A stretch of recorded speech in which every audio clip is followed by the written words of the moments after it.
But sometimes not having money was rough. For example, I wanted to do some work in the Middle East. I wanted to offer our training to Israelis and Palestinians, but I didn't have any money. How am I going to get there? So I go down to Swissair, and I spoke giraffe with the manager. I said, I'll bet you if you knew the kind of work I do, and you had open seats on your plane, I'll bet you'd like to give me free seats on the plane. And the person said, huh? I think you better see my supervisor. So I go to the supervisor and I say, I'll bet you'd enjoy giving me some free seats if you knew the kind of work I wanted to do. He said, what kind of work do you want to do? I told him. He said, how about this? How about if you train our cabin crews and we give you the seats? I said, I like that idea, but could you give me the seats first? Because I'm in a hurry to get this started. He said, no problem. So I got a lot of seats to go and do my work without any money. And everybody was happy about that, except for a woman who was sitting next to me on the plane one day. And when the stewardess saw me sitting there reading my newspaper waiting to take off, she comes over to me and says, where's your giraffe? She'd been in my training. The woman next to me looks up. Apparently she's not used to that question being asked. I answered honestly. I said, it's in the baggage compartment with my wolf. So yeah, it's sometimes awkward not to have money, but it's still a lot more fun than ever doing anything that isn't play. I feel a little divided by the topic of money. On one hand, it's a good strategy to meet needs. Mm-hmm. On the other hand, I don't want to endanger my being alive. Can you give us an advice how you have learned to look at the money between these two sides? Oh, that's easy, yes. Let me give you a quick exercise on how to use money in a giraffe way. Three points. First, never pay money for anything. Never charge money for anything. And transform the concept of worth. See, get that out of your head. That anything is worth a certain amount of money. So let's get rid of the word pay. We don't want to ever pay money. Don't ever pay money for anything. Give money. Give it to serve life in a way you want to serve. Second, never charge money for anything you do. Don't ever charge money. Request money from people to help you do the work you want to do. But don't ever say, I'll only give you what I do that's valuable if you give me money. But don't ever say to people, I'll only give you what I find valuable if you give me money. I'd be glad to give you what I offer, and I'd like you to give me some money so I can keep giving it to others. She wants you to repeat this because she didn't understand it exactly. For example, a woman called me on the phone, and she had been referred to me by her doctor. Her doctor knew about a book I had written for children with learning problems. Her child was having problems in school, so she was scared to death. So I said on the phone, this is Marshall Rosenberg speaking. She said, my doctor has referred me to you. I'd like to talk to you about my son who's having problems in school. I said, fine, when do you want to come in? She said, before I say that, I need to ask you a question. What was the question? How much does it cost? Do you want to live in a world where people who might have something to help somebody's family only gives it if you give them money? Do you want to live in that world where people die being transferred from one hospital to another after an accident because they didn't have money enough for the first one, so they send them to a private hospital, a public hospital? Do you want to live in a world where money is used that way? So, never charge money. Don't do anything for money. Make this clear to yourself. Never do anything for money. Get money to do what you want to do. Do you see the difference? Do the work that meets your need for meaning. And then get the money you need to do that. But don't ever do anything for money. Life's too short. So, I request money. I don't charge. I give money to help people do what they want to do. If what they do enriches my life, I'd like to give them money to keep giving this to others. I have a very practical question because I don't understand it and I cannot translate this into my meaning. I work freelance for a firm with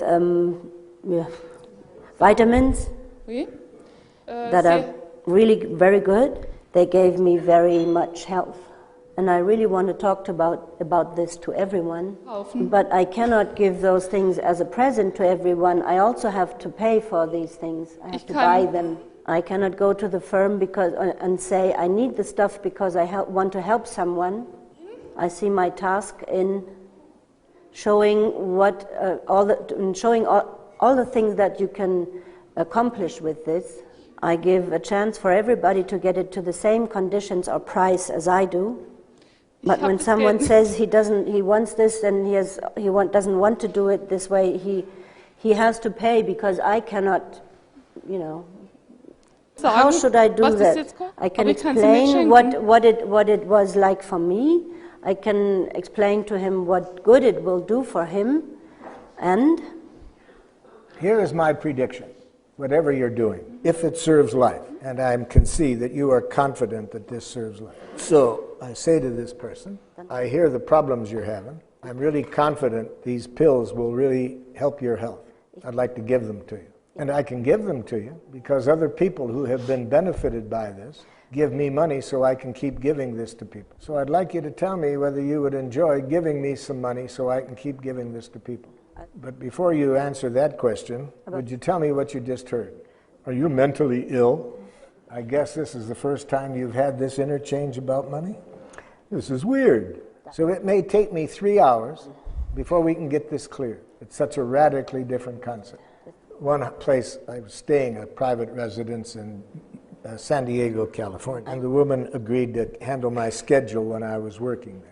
And so I asked her, when people were calling for private sessions, to arrange an hour appointment. The second time I went back there, I saw each one 2 hours. I said, Ani, why 2 hours? I asked you 1 hour. She said, last time you were here, I noticed it took you 1 hour to see the person and 1 hour to get clear how you use money. But my experience has been, when people really understand this, they usually give me 40% more than I was requesting. But more important, they enjoy giving it to me because they could see that I could only give it to them because people were giving me enough money to travel, to give money for whatever I needed to do my service. So it's not easy to talk to people about this. I was working in a company in Switzerland. One of the directors invited me to talk about doing some work with them. And while I was in the office talking to this director, he said, great, I'd like you to do the work. What do you charge? And I explained that I don't charge.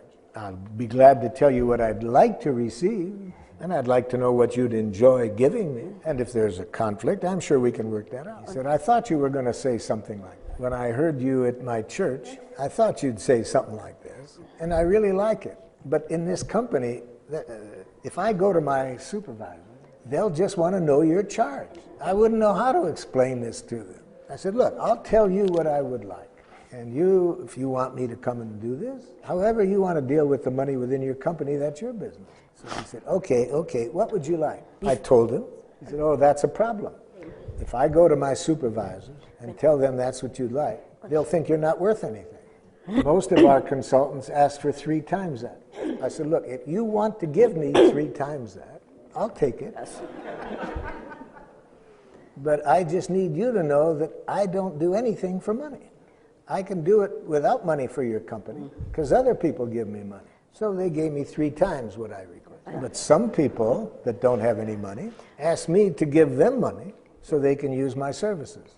So in many of the countries that I go to, sometimes the people would like me to give them money so they can come to the workshop and feed their families. Because if they come to my workshop, their families won't eat that day. So in Sierra Leone, I give the people money to come to the workshop. And I can do that because people in other countries give me money.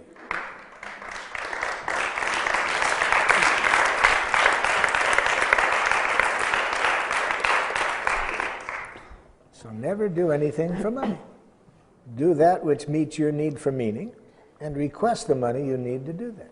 What's it like when I have received something that's very precious to me and I would like to give something in return, but I cannot give something in return in the form of money, but I also don't know what the other person would like to have? Yeah, I have these conversations a lot with people, daily. They want to give me what I need to keep doing the work. And so, but they don't have money. Well, there's a lot of things they can do that meet my needs besides give me money. So I just tell them what they could do that would really meet my needs. We can usually find a way when that's the case. But sometimes this dialogue creates great pain for people. Because one time a woman told me in the workshop, you know, I just don't have any money, Marshall. So that's why I'm not giving you any. Okay. And we, during the lunch break, go out to the parking lot. I had a tiny little car. She had a great big car. Of course she didn't have any money. That car was costing probably everything she had every month. And my car happened to be right next to hers. And she looked at me, and I looked at her, and we had a good laugh.